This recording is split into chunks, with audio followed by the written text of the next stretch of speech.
താലി ഭാഗം 15. രചന സംഭാഷണം രുദ്രപ്രിയ. ഞാനോ? ദത്തൻ അന്തം വിട്ടുപോയി.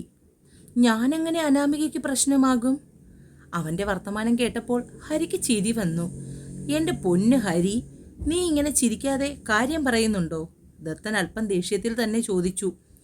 എടാ, അവൾക്ക് ക്ലാസ്സിൽ ശ്രദ്ധിക്കാൻ കഴിയുന്നില്ല, പഠിക്കാൻ കഴിയുന്നില്ല, ഒന്നിനും കോൺസെൻട്രേഷൻ കിട്ടുന്നില്ല. അതിന് കാരണം നീയാണ്. ഒരു പെൺകുട്ടിക്ക് ഇങ്ങനെയൊക്കെ തോന്നുന്നത് എപ്പോഴാണ്?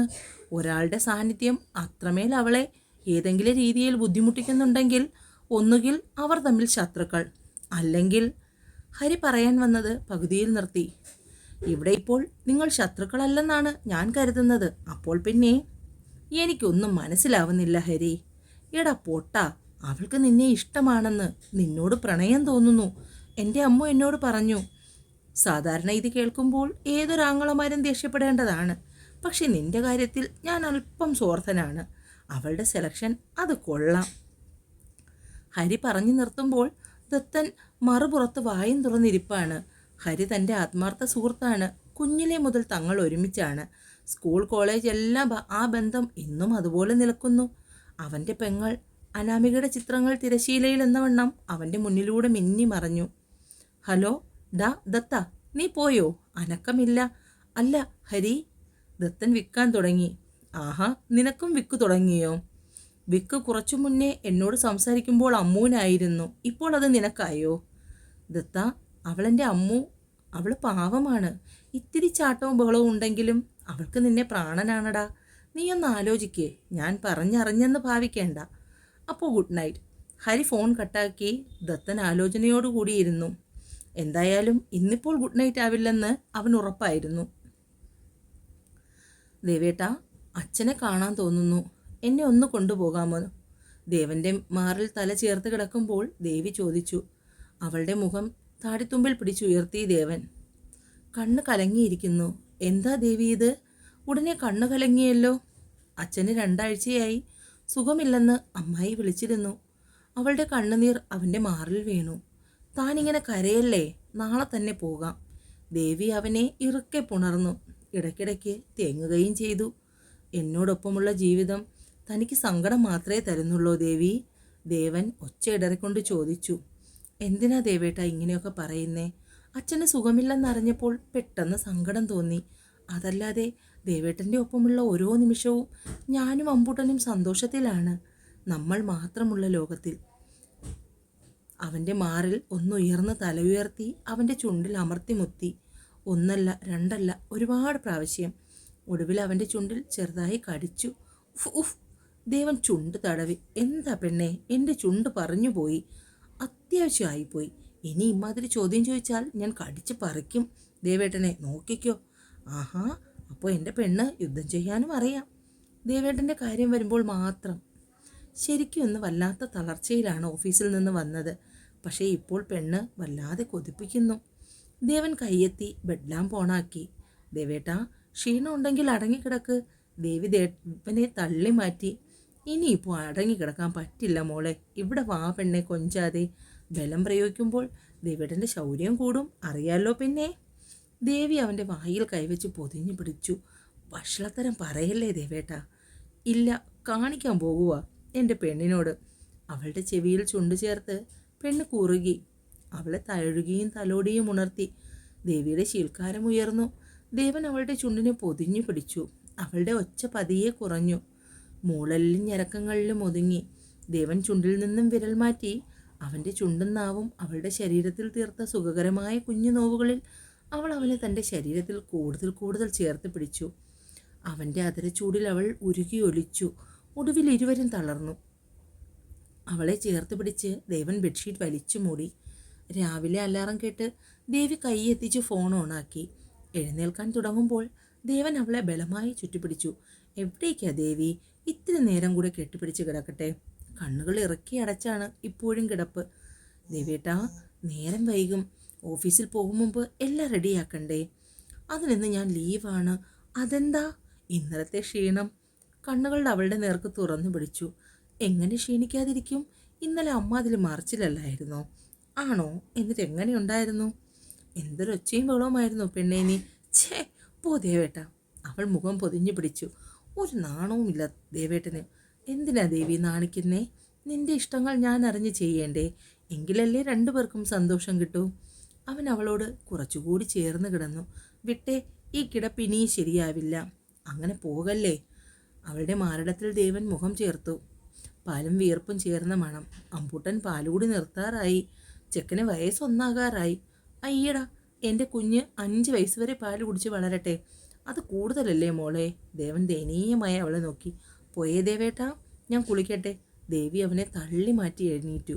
അങ്ങനെ പോയാലോ? ഞാനും വരുന്നു. ഏതിനും ഉറക്കം പോയി. അവളെയും ചേർത്ത് പിടിച്ചുകൊണ്ട് ബെഡ്ഷീറ്റ് വലിച്ചു മൂടി രണ്ടുപേരും വാഷ്റൂമിലേക്ക് കയറി. രാവിലെ പതിവ് സമയമായിട്ടും ദേവിയെ അടുക്കള ഭാഗത്തേക്ക് കാണാത്തത് കൊണ്ട് ഭവാനിയമ്മ മുറുമുറുപ്പ് തുടങ്ങി. രണ്ടുപേരും ഫ്രഷായി ഒരുമിച്ചാണ് റൂമിൽ നിന്നും പുറത്തേക്ക് ഇറങ്ങി വന്നത്. ഓരോരോ ശീലങ്ങൾ. നേരം വെളുത്തിട്ട് ഏറെയായി. എന്നിട്ടും കെട്ടിലമ്മയ്ക്ക് ഇപ്പോഴാണ് പുറത്തേക്ക് ഇറങ്ങാൻ സമയം കിട്ടിയത്. ഇതൊന്നും വീടിനത്ര നല്ലതല്ല. ഇന്നൊരു ദിവസമല്ലേ അമ്മേ അവൾ ഇത്തിരി വൈകിയുള്ളൂ. അതിനാണോ ഈ ദേഷ്യം? നിനക്ക് ഓഫീസിൽ പോകണ്ടേ? ഇനി എപ്പോഴാ ചോറും കറിയും ഉണ്ടാക്കുന്നത്? ഹരിക്ക് ഓഫീസിൽ പോകണം, അമ്മുവിന് കോളേജിൽ പോകണം. എനിക്കാണെങ്കിൽ രാവിലെ നേരത്തെ ഭക്ഷണം കഴിച്ചില്ലെങ്കിൽ ഗ്യാസ് കയറും. ഹരിക്ക് ഓഫീസിലും അമ്മുവിന് കോളേജിലും പോകണമെങ്കിൽ അമ്മയ്ക്കും അമ്മുവിനും കൂടി എന്തെങ്കിലും ചെയ്യാൻ പാടില്ലായിരുന്നോ? എല്ലാത്തിനും ദേവിയുടെ കൈ തന്നെ വരണം. ഓ, ഞാൻ നിന്റെ ഭാര്യയൊന്നും പറഞ്ഞില്ല. രാവിലെ എനിക്ക് വയ്യ അങ്കത്തിന്. ദേവി, താൻ തൽക്കാലം ബ്രേക്ക്ഫാസ്റ്റ് മാത്രം ഉണ്ടാക്കിയാൽ മതി. എന്നിട്ട് വേഗം ഇറങ്ങണം. വെയിലായാൽ പിന്നെ പാടാണ് ഡ്രൈവ് ചെയ്യാൻ. അല്ല, നിങ്ങൾ എവിടെ പോകുന്നു രാവിലെ? അമ്മയോട് പറയാൻ വിട്ടുപോയി. ഞാനും ദേവിയും കൂടി അയാളുടെ വീട് വരെ ഒന്ന് പോകുന്നു. ഇതെപ്പോൾ തീരുമാനിച്ചു? എന്നോടൊന്നും പറഞ്ഞില്ലല്ലോ. അങ്ങനെ പറയാൻ വേണ്ടി നേരത്തെ തീരുമാനിച്ചതൊന്നുമല്ല. എനിക്കിന്ന് രാവിലെ തോന്നി അയാളെയും കൂട്ടി അയാളുടെ വീട് വരെ പോകണമെന്ന്. ഉമ്മറത്തെ ബഹളം കേട്ടിട്ടാണ് ഹരിയും അമ്മുവും പുറത്തേക്ക് വന്നത്. ഞങ്ങളെ കരുതി ഏട്ടത്തിയും ഏട്ടനും യാത്ര മാറ്റിവെക്കേണ്ട ആവശ്യമൊന്നുമില്ല. ഞങ്ങൾ കൊച്ചു കുട്ടികളൊന്നുമല്ലല്ലോ. പുറത്തുനിന്ന് കഴിച്ചെന്ന് പറഞ്ഞ് ഒന്നും സംഭവിക്കില്ല. ഏട്ടത്തിയുടെ പാട് നോക്ക്. അല്ല പിന്നെ. അമ്മുവും ഹരിയും കൂടി സൈഡ് പറഞ്ഞപ്പോൾ ഭവാനിയമ്മ തീർത്തും ഒറ്റപ്പെട്ടു പോയി. സംസാരിച്ച് സമയം കളയാതെ താൻ വേഗം അടുക്കളയിലോട്ട് ചെല്ല്. ദേവി വേഗം ദേവൻ പറഞ്ഞത് കേട്ട് അടുക്കളയിലെത്തി. തലേ ദിവസം അപ്പത്തിന് അരച്ചു വെച്ചിരുന്ന മാവ് പുറത്തേക്കെടുത്തു. വേഗത്തിൽ കിഴങ്ങുകറിയും ഉണ്ടാക്കി. റൂമിലെത്തുമ്പോഴേക്കും അമ്പൂട്ടൻ ഉണർന്നു കഴിഞ്ഞു. വെള്ളം തണുപ്പ് മാറ്റി അവനെ കുളിപ്പിച്ചൊരുക്കി. ദേവൻ കഴിക്കാനെത്തുമ്പോൾ അമ്മുവും ഹരിയും കഴിക്കാനിരുന്നു. കൂടെ അമ്മയുമുണ്ട്. അമ്മു കഴിച്ചെഴുന്നേറ്റ് അമ്പൂട്ടനെ കയ്യിൽ വാങ്ങി. ഏട്ടന് വിളമ്പിക്കൊടുക്ക്. ദേവി പ്ലേറ്റ് എടുത്ത് വിളമ്പാൻ തുടങ്ങുമ്പോൾ ദേവൻ അവളെയും അടുത്തിരുത്തി. താൻ ഇനി എപ്പോൾ കഴിക്കാനാ ദേവി? നമുക്ക് ഒരുമിച്ച് കഴിക്കാം. മോൻ അമ്മുൻ്റെ കയ്യിലല്ലേ? ദേവി ദേവൻ്റെ അടുത്തിരുന്നതും ഭവാനിയമ്മ കഴിപ്പ് മതിയാക്കി എഴുന്നേറ്റ് പോയി. അത് കണ്ടപ്പോൾ ദേവിക്ക് സങ്കടമായി. അവൾ വേഗം ദേവൻ്റെ അടുത്തുനിന്ന് എഴുന്നേറ്റു. താനിത് എവിടേക്കാ പോകുന്നത്? അമ്മയ്ക്ക് മതിയായതുകൊണ്ടായിരിക്കും എഴുന്നേറ്റ് പോയത്. ഇവിടെ ഇരിക്ക്.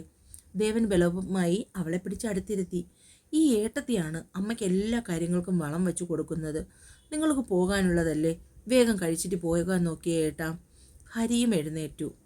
രണ്ടുപേരും കൂടി ഭക്ഷണം കഴിച്ച് അമ്പൂട്ടനെ ഇടുപ്പിലെടുത്ത് ഒരപ്പത്തിൻ്റെ പകുതി ഭാഗം വരെയും കഴിപ്പിച്ചു. വായും പുറവും കഴുകി 3 പേരും വേഗത്തിൽ റെഡിയായി ഇറങ്ങി. അമ്മയോട് യാത്ര പറഞ്ഞു പോകാൻ നേരം, അമ്മേ, ഞങ്ങൾ 2 ദിവസം കഴിഞ്ഞേ വരൂ. ഇയാളുടെ അച്ഛന് സുഖമില്ല. അതുകൊണ്ട് 2 ദിവസം അവിടെ നിന്ന് അച്ഛനെ ഹോസ്പിറ്റലിൽ കൊണ്ടുപോയ ശേഷമേ വരൂ. ഭവാനിയമ്മയ്ക്ക് അതൊട്ടും ഇഷ്ടമായില്ല. എങ്കിലും ഒട്ടും തൃപ്തിയില്ലാത്ത മട്ടിൽ അത് കേട്ടുകൊണ്ടിരുന്നു. ദേവനത് കാര്യമാക്കാതെ ദേവിയെയും ചേർത്ത് പിടിച്ചിറങ്ങി. പോർച്ചിൽ നിന്നും കാറിറക്കി യാത്ര തിരിച്ചു. എടി, നിന്റെ മാഷിനോട് കാര്യം പറഞ്ഞോ?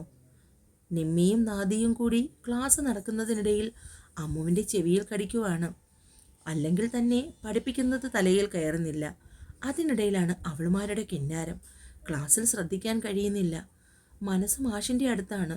ഇന്ന് എന്തായാലും കാര്യങ്ങൾ സംസാരിക്കണം. ഇനിയും പറയാതിരുന്നാൽ ശരിയാവില്ല. മാഷിൻ്റെ മറുപടി എന്തായാലും അത് സ്വീകരിക്കണം. അതോടെ എല്ലാം കഴിയുമല്ലോ. കൂട്ടിയും കിഴിച്ചും മനസ്സിൽ ഉറപ്പിച്ചു. അപ്പോഴേക്കും അവർ കഴിഞ്ഞിരുന്നു. ഹരി കൂട്ടാൻ ചെല്ലെന്ന് രാവിലെ പറഞ്ഞു. അതുകൊണ്ട് ട്യൂട്ടോറിയൽ തനിയെ പോകാനായി ബസ് കാത്തു നിന്നു. ഇത്തിരി നടക്കണം. എന്നാലും അത് ഒഴിവാക്കാൻ വേണ്ടിയാണ് ബസ്സിൽ പോകാമെന്ന് കരുതിയത്. ബസ്സിലാകുമ്പോൾ ട്യൂട്ടോറിയുടെ മുന്നിൽ തന്നെ കൊണ്ടു നിർത്തും. അതാണ് ബസ്സിന് കാത്തു നിന്നത്. കൂടെ നിമ്മിയും നാദിയുമുണ്ട്. അപ്പോഴേക്കും മുന്നിലൊരു ബൈക്ക് വന്ന് നിന്നു. 3 പേരും ഒന്നുപോലെ നോക്കി. അനാമികയെ കൂട്ടാൻ ഇന്നെന്താ ഏട്ടൻ വന്നില്ലേ? റാമിൻ്റെ ചോദ്യം കേട്ട് അമ്മു നോക്കി. ഇല്ല, ഹരിയേട്ടൻ വന്നില്ല. എന്നാൽ വാടോ, ഞാനും ആ വഴിക്കാണ്, അവിടെയാക്കാം. വേണ്ട, ഞാൻ ബസ്സിന് പൊയ്ക്കോളാം, ട്യൂഷനുണ്ട്. ആണോ? എന്നാൽ ഓക്കെ. റാം ബൈക്കെടുത്ത് അവിടെ നിന്നും പോയി. നാദിയും നിമ്മിയും അവളെ തന്നെ നോക്കി. ഇതെന്താടി, നാട്ടിലെ ചെക്കന്മാരെല്ലാം നിന്റെ പിന്നാലെയാണല്ലോ. അതെ, സുന്ദരി കൊച്ചുങ്ങളെ നോക്കാൻ എപ്പോഴും ആൾക്കാർ പിന്നാലെ കാണും. അയ്യടി, ഒരു ചുന്നരിക്കോത വന്നേക്കുന്നു. 2 പേരും ചിറി കൂട്ടി. അപ്പോഴേക്കും ബസ് വന്നു. ഹരി പറഞ്ഞു കേട്ട സമയം മുതൽ ദത്തൻ അമ്മുവിനെ ഒന്ന് കണ്ടാൽ മതിയെന്നായിരുന്നു. അവളെയും കാത്തു നിൽക്കുമ്പോഴാണ് ഒരു ബൈക്കിൻ്റെ പിന്നിലിരുന്ന് അമ്മു വരുന്നത് കണ്ടത്. ദത്തൻ്റെ മുഖം ആ കാഴ്ച കണ്ടതോടുകൂടി വിളറി വെളുത്തു. തുടരും രുദ്രാരുദ്രപ്രിയ.